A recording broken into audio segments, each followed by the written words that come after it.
There we go. Now it should be working. Okay. Тобто, яким чином ми можемо... Народ, будь ласка. Пізніше питання. Яким чином ми можемо в двійковому коді подати таке число, як оце? Хто мені скаже, що це таке? 1, 2, 3, 123. Але по суті, да, тут, чесно? О, блин, я це забув. Окей, це номер нашого класу, номер нашого кабінету. Ні, нашого. Нашого, окей. 1, 3, 2. Окей, ну, майже. 1, 2, 3. У нас є це 1, 2, 3. По суті, це просто як символи на екрані. Це просто якісь такі от іерогліфи, до яких ми представили значення того, що вони значать у нас числа 1, 2 і 3. Але якщо ми подумаємо про це, як працює наше число 123. Наша трійка, вона знаходиться на місці одиниць. Тобто наша трійка, це у нас є 3 одиниці, наша двійка, вона на місці десяток, тобто у нас є 2 десятки, 3 одиниці. Тобто у нас є 23, і наша сотня, наша 100, вона знаходиться на місці сотень. Тобто у нас є 123. Правильно? Тобто, якщо ми подумаємо про це таким способом, що в нас є 1 помножити на цей 100, і ми зробимо плюс 2, 10 помножити на 2, і ми додамо до цього 1 помножити на 3, в кінцевому результаті у нас виходить 100 плюс 20 плюс 3, тобто 123. Тобто у нас це рахується як десяткова система числення. У нас є, ми можемо цими цифрами йти від 0, 1, 2, 3, 4, 5, 6, 7, 8, 9. 9, але після 9 нам потрібно перенестись в вимір десяток. Тобто ми забираємо це число повністю, у нас з'являється число на цьому місці, і в нас є 10. Але це от... Хтось з вас вчив алгебру? Алгебру. Не вчили? Окей, дивіться, є така штука в алгебрі, як степені. Степінь – це коли в нас є, допустимо, 2 в другому степені, це означає, що в нас 2 помножити на 2. Якщо в нас 2 в третьому степені, це 2 на 2 на 2. Тобто цей степінь, це дорівнює, скільки ми разів число саме на себе маємо перемножити. По суті, наша система числення, вона є в 10-му, в якому у нас є? Вона у нас є з базою 10. Тобто ми число 10 помножимо на себе 0 разів, тобто у нас виходить одиничка. 10 в нульовому степені завжди, любе число в нульовому степені завжди нас дає одиничку. 10 помножити на себе один раз, тобто не скільки разів, тобто у нас тільки є 1 десятка. 10 на 10 – 100. Якщо б у нас було тут ще одне число, допустимо ще один нолик, це б у нас було 10 в третьому степені, тому що 10 на 10 на 10 це буде 1000, правда? Правда. Окей.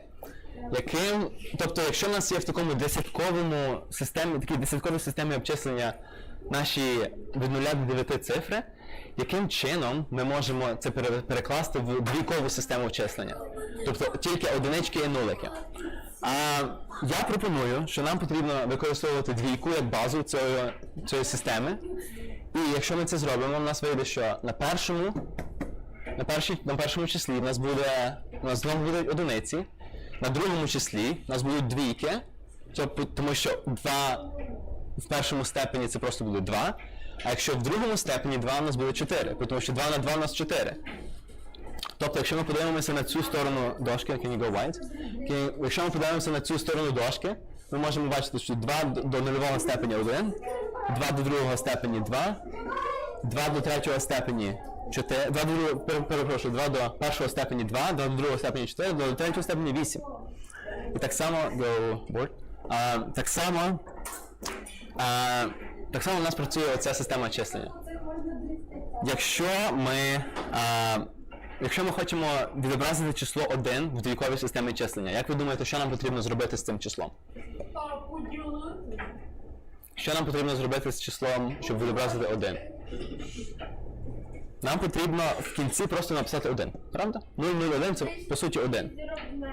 Але, якщо ми хочемо зробити таке число, наприклад, 2, якщо ми собі уявляли, що на другому місці у нас були десятки, Тобто у нас тепер на другому місці двійки, на третьому місці у нас четвірки. Якщо ми хочемо відобразити число 2 в двійковій системі, ми просто цю одиничку перенесемо сюди.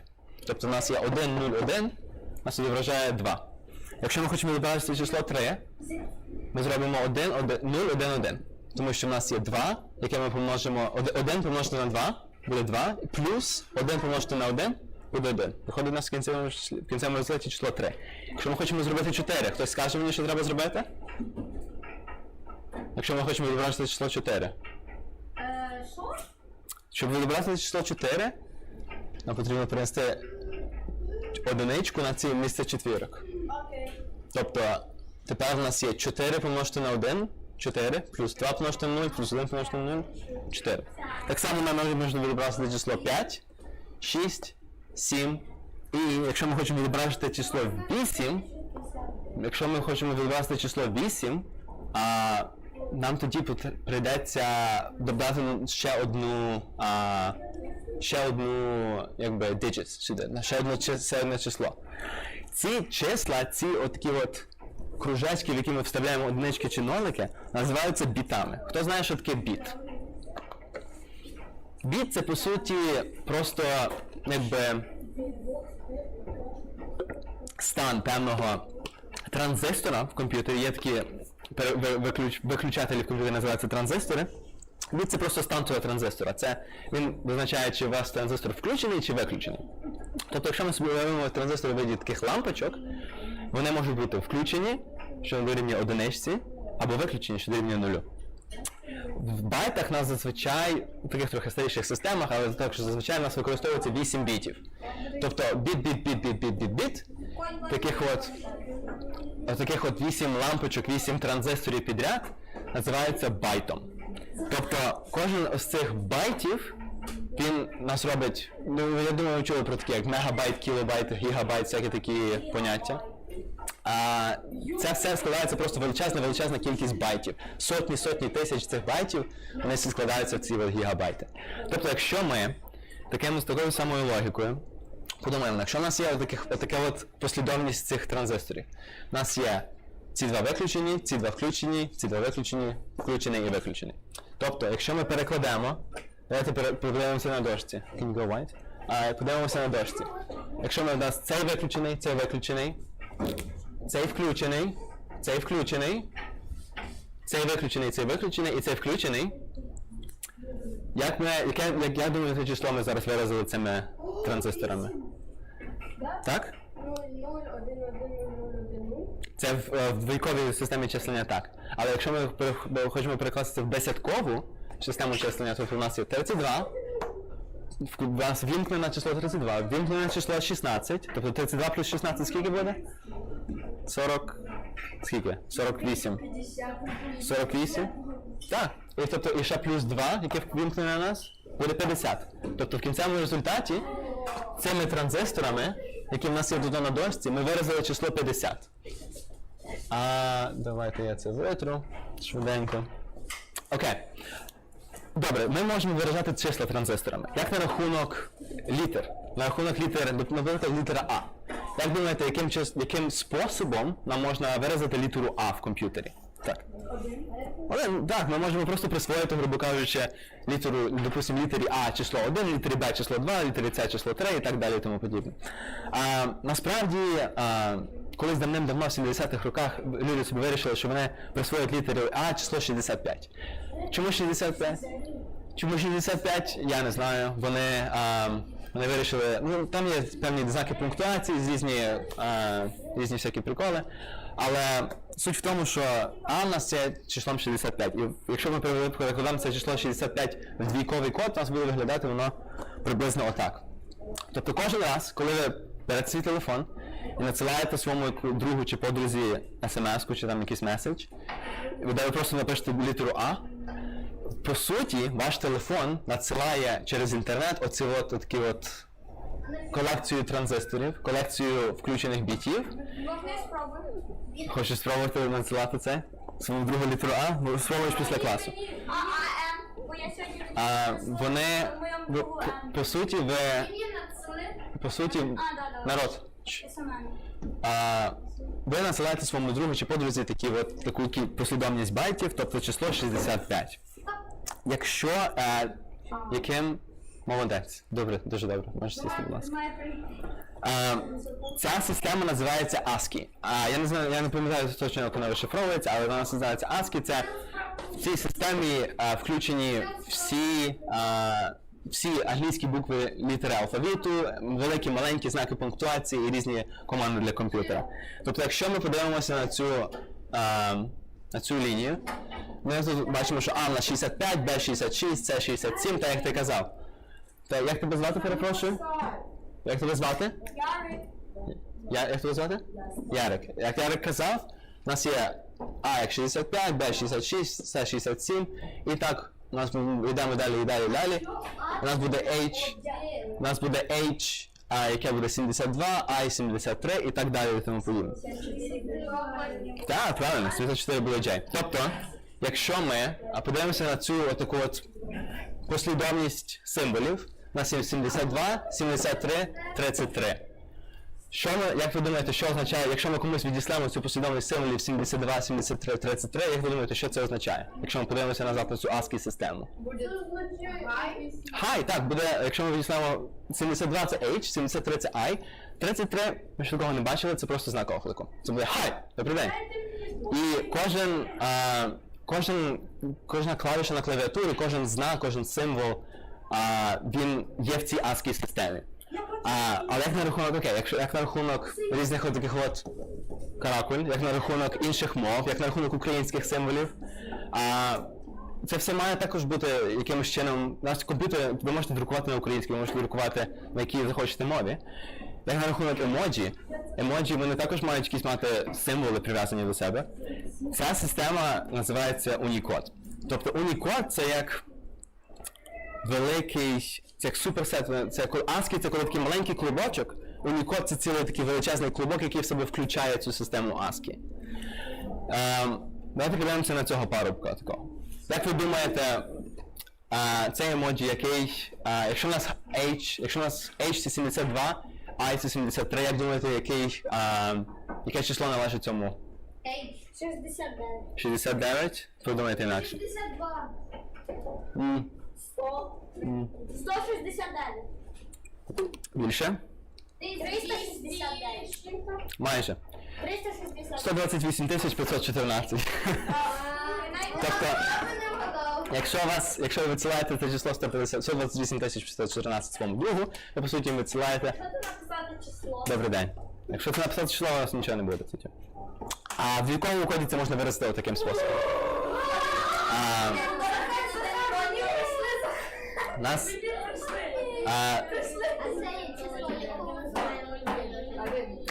Ми це розглянемо пізніше. Окей, як на рахунок зображень? Зображення в нас, як ви знаєте, відображаються такими пікселями.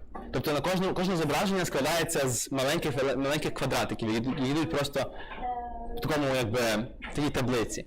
Ця система називається RGB, Red, Green, Blue. Кожен колір утворюється певним змішуванням червоного, зеленого і синього. Тобто, якщо ви змішаєте певну кількість червоного, певну кількість зеленого і певного синього, у нас вийде якийсь певний колір. Що у нас вийде, якщо у нас змішати 72 червоного, 73 зеленого і 33 синього? У нас вийде, якщо ми в контексті графічної програми, у нас вийде отакий колір, такий трохи жовтуватий колір. Якщо ми зближимо нашого незнайомого парубка, ви можете побачити ці самі пікселі. Кожна картинка, вона бачите, квадратик, тут квадратик, тут квадратик, тут квадратик. По суті, це всі ті самі пікселі, які ми репрезентували цими RGB квадратами. Окей, як на рахунок відео? Коли в нас є певні відео, кожне відео це просто колекція зображень. Ці зображення, воно не рухається, це відео насправді, це просто колекція зображень, які грають дуже швидко одне за одним, і ви це сприймаєте як рух. Накладається на це відео аудіо, і у вас виходить YouTube відос, який ви дивитеся кожен день. Окей, як на рахунок музики? Музика також можна репрезентувати певними числами, такими як, наприклад, нота, там до, ре, мі, фа, соль, ля, сі, до, який це номер ноти, яка тривалість ноти або яка гучність цієї ноти. Так само ви можете репрезентувати музику. Тобто все, чим є програмування, це просто від певних даних у наш певний якийсь чорний квадрат, і ми отримуємо якийсь вивід. Тобто, якщо у нас є від, допустим, запис нашого мікрофона, ми вводимо це в певний чорний квадрат, і у нас виходить аудіофайл в кінцевому результаті. Але що у нас знаходиться в цьому чорному квадраті? Я думаю, ви чули таке слово як алгоритм. Хтось таке чув слово? Так? Дуже багато зараз з цим всім пов'язано, цими алгоритмами. Може бути якийсь там YouTube алгоритм, всяке таке. Алгоритм, хто знає, що таке алгоритм, насправді? Ну, типа как pattern, ну, как что-то, как идет один на один. Так, по суті, це просто... Ну, как какой-то код. Так, це по суті, це просто колекція інструкцій. Це просто список інструкцій, які комп'ютер має виконати, щоб досягнути певного виводу. Який в нас є алгоритм? Давайте уявимо собі, у нас є алгоритм, який шукає ім'я в телефонній книзі. Тобто в нас, уявимо собі, що в нас є, оп, це не працює. Це не працює. Раз, два, три, 4, 5, 6, 7, 8. Уявимо собі, що це телефонна книга. Допустимо.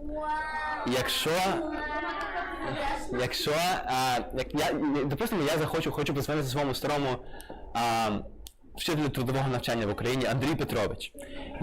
Яким чином я можу знайти телефон Андрія Петровича в цій книжці? Якщо вона в алфавітному порядку у нас є книга, яким чином я можу знайти ім'я Андрія Петровича в цій книжці? Що нам треба робити? Так. Ні, ти просто розкажи. Ну, там, а це як на телефоні? Ні, це у нас є книжка, фізична книжка, де у нас є сторінки. Книжка йде по буквах А, якщо його ім'я починається з букви А, ти маєш шукати його ім'я в Так, тобто, якщо у нас, допустим, уявимо, що в нас немає змісту в цій книжці, ми маємо, по суті, просто відкрити першу сторінку. Окей, це літера А. Нас П – це не літера А. Далі наступна сторінка, літера Б, наступна сторінка, літера В і так далі і тому подібне, поки ми не йдемо до літери П. Тобто, по суті, цей алгоритм, чи цей алгоритм є правильним? Чи є цей алгоритм правильний? Чи що я тільки що назвав? Так, він є правильний, тому що ми просто по сторінці ми шукаємо, грубо кажучи, нашу літеру, яку нам потрібно, і в кінцевому результаті ми його знайдемо. Трохи помало, але ми його знайдемо в кінцевому результаті. Окей, давайте тоді зробимо щось інакше. Давайте будемо шукати кожну другу літеру. Якщо нам не підходить, що ми маємо на кожну літеру дивитися, ми маємо дивитися на кожну другу літеру. Тобто ми дивимося на літеру А, пропускаємо Б, ми дивимося на літеру В, Г чи Д. Ні, Д і так далі. Чи цей алгоритм є правильний? Ні, неправильний, тому що... Чому неправильний?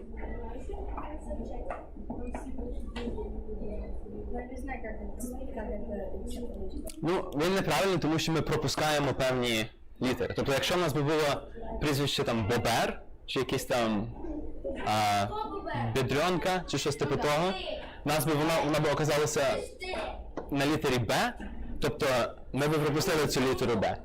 Який я пропоную алгоритм? Якщо ми знаємо, що наша книга в нас сортована по алфавітному порядку, ми зможемо зробити таке. Давайте зробимо... Окей, дивіться, давайте подивимося по центру книги. Літера П, вона в першій половині алфавіту чи в другій половині алфавіту? В другій. Тобто, що ми можемо зробити? Ми можемо викинути взагалі першу частину алфавіту. Нам не потрібна ця перша частина алфавіту взагалі, через те, що ми знаємо, що літера П в другій частині алфавіту. Далі ми будемо дивитися на цю другу частину алфавіту. Вона в першій частині, другої частини чи в другій частині. У нас знаходиться клик ближче до середини, тобто ми можемо також викинути... Можете мені? Можна. Ми можемо... Перепрошую, що ти сказав? Меч. Почекай, я тобі позначити. Коли Ми викинули другу частину нашого якби сету даних, і у нас по ідеї просто вийшла ми вже з 8 за 2 кроки ми дійшли до 2 значень. Якщо ми викинемо ще одне значення, за 3 кроки ми з 8 зробили 1. Тобто, якщо ми просто це все ділимо на 2, на 2, на 2, на 2 і шукаємо це все по одному, тобто якщо ми йдемо просто по одному, якщо в нас було там, допустим, ім'я, яке починається з «я», це ім'я було би, нам зайняло 8, ну там, скільки там літер в алфавіті українському? 32.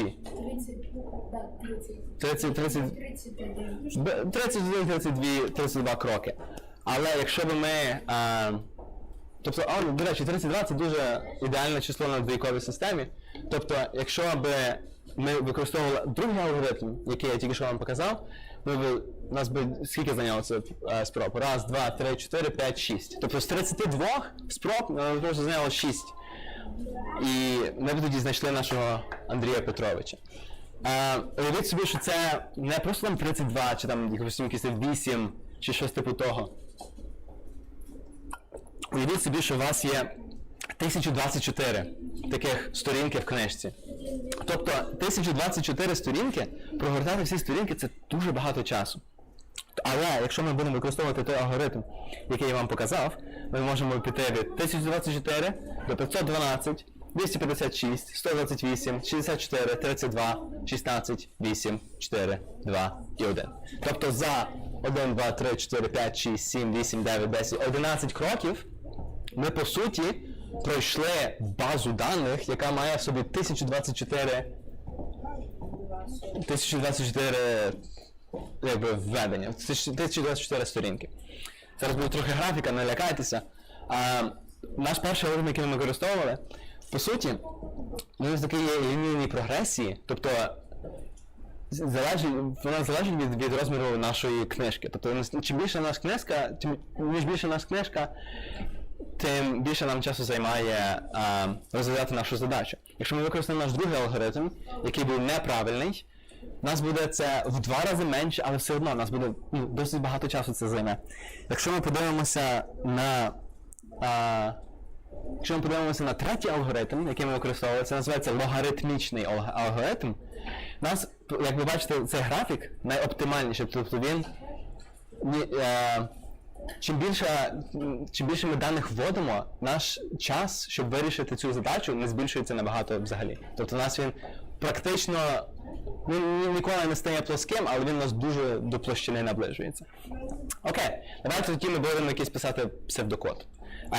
Псевдокод це це не мова програмування, це просто якби спосіб виобразити свої думки в коді, за допомогою там англійської чи якої-небудь мови програмування. Але давайте перед тим, як ми перейдемо до псевдокоду, давайте ми вирішимо невеличку задачу. Мені треба 2 людини з класу. 1, 2. Ідеально. Ну, давай хтось інакше. Верніше, ти сідай? Ні, ти підходь. Як тебе звати? Влада. Влада, окей. Акуратно з кабелями. Може взагалі... Окей, давай. Дуже акуратно тут. І ще мені когось треба. Можна я? Підходь, окей. Можна. Окей, дивіться, у нас є тут збірка цифр, правда? І якщо ми хочемо, давайте ми попробуємо з цими числами відобразити число, наприклад, 50. Хто хоче перший йти? Ти будеш перша? Як ти відобразиш за допомогою цих чисел число 50? Тобто, якщо нам потрібно додавати, вімкнути певні, грубо кажучи, транзистори, які відповідають за певні числа, як ти відобразиш число 50?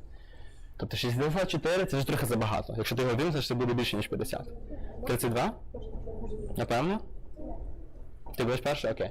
А мені просто тут малювати? Так, просто замалюй їх. Це невеличкий такий. Очка, ми якийсь інакший маркер візьму.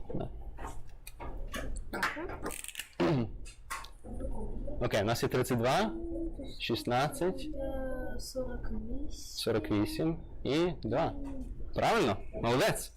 Ми відобразили число 50 з допомогою. Це те, що спочатку було. Так, це було те саме, що спочатку. А ми відобразили число 50 за допомогою двійкового коду. Окей. Оскільки, давай я тобі на даний момент дуже дякую. Можеш сідати. Тепер твоя черга. Оскільки в нас це можна стирати, як ми вирішимо, дамо трохи важчий челендж. Чи ти зможеш мені відобразити число 12? Скільки тобі років? Давай почнемо з того. 9? 9? Чи можете відобразити число 9? Тобто у нас 1, 2, 4, 8. Тобі більше, ніж 8 не потрібно. А це комп'ютер шкільний? Давай ми почнемо з найбільших чисел. Давай почнемо з цієї сторони. Тобто в тебе є число 9. Тобто ти можеш замалювати 8, правильно? Окей, Так? Так, правильно. Це у нас виражається число 9 за допомогою двійкового коду. Дуже добре. Правильно є. Можеш сідати. Дякую. Дякую вам за допомогу. Так, це ваше тепер. Кілька запитань зараз через кілька хвилин, окей? Тобто, ми таким чином відобразили за допомогою наших транзисторів, відобразили числа 50 і 9. Окей, давайте перейдемо до нашого псевдокоду, який ми мали писати. Напишемо цей алгоритм пошуку Андрія Петровича в псевдокоді. Як ви думаєте, що нам потрібно почати? Що, перепрошую? Куди? Почекай, поки хлопці вернуться. За допомогою псевдокоду, першим кроком, що нам потрібно зробити, щоб знайти когось в книжці? Нам потрібно, я думаю, підібрати книжку, правильно? Тобто ми підбираємо книжку зі столу. Це має бути дуже величезна книжка. Ми зможемо відкрити всередині цієї книжки. Давайте якось візьмемо кращу книжку. Я не досягну. Окей, ладно. Відкрити всередину цієї книги. Нам треба подивитися на сторінку і подивитися, чи Петрович є на цій сторінці. Якщо Петрович на цій сторінці, ми йому можемо зателефонувати. Пізніше підбереш. А що Петрович? Якщо Петрович у попередній частині книжки, ми можемо відкрити середину лівої частини, і потім, щоб не переписувати наш код знову, можемо просто повернутися до лінії 3 і знову таки прогнати весь наш код. Якщо Петрович на сторінці, бла-бла-бла-бла. Якщо Петрович в правій частині, в наступній частині книжки, ми можемо відкрити середину правої частини і знову повернутися до лінії номер 3, щоб повторювати наш код. Якщо ні те, ні інше, значить Петровича просто нема в нашій книжці, ми можемо просто зупинитися і вийти з цієї програми. Ви в цьому псевдокоді ви можете бачити вже деякі патерни, деякі певні слова, які повторюються, які мають однакове приблизно значення, такі як підібрати, відкрити, глянути, зателефонувати і так далі. Ми це називаємо функціями. Ці функції кажуть комп'ютері: окей, зроби мені це. Так, можете побачити такі слова, як якщо, ми називаємо це умовами. Тобто, якщо в нас на вулиці сьогодні буде сонце, я піду на хайк. Якщо в нас буде дощ, я буду грати на компі весь день сьогодні. Є в нас також логічні вирази, тобто це певні, грубо кажучи, як умови. Ці вирази нам дозволяють прирівняти певні умови. Тобто, якщо Петрович на сторінці, правда чи неправда. І в нас є також цикли, повернутися в лінії 1, повернутися в лінії 3. Вони, звичайно, будуть так виглядати, але в цьому псевдокоді вони виглядають таким чином, які нам дозволяють повторювати наш код певну кількість разів, чи там безкінечну кількість разів. Тобто всі ці функції, умови, логічні вирази, цикли, і також ми потім будемо вчити про змінні події, і дуже-дуже більше багато ми будемо вчити в цьому класі. І що по суті є програмуванням. На даний момент я вам дуже дякую. На цей день наша лекція закінчена. Зараз ми будемо встановлювати ваші аккаунти. You can just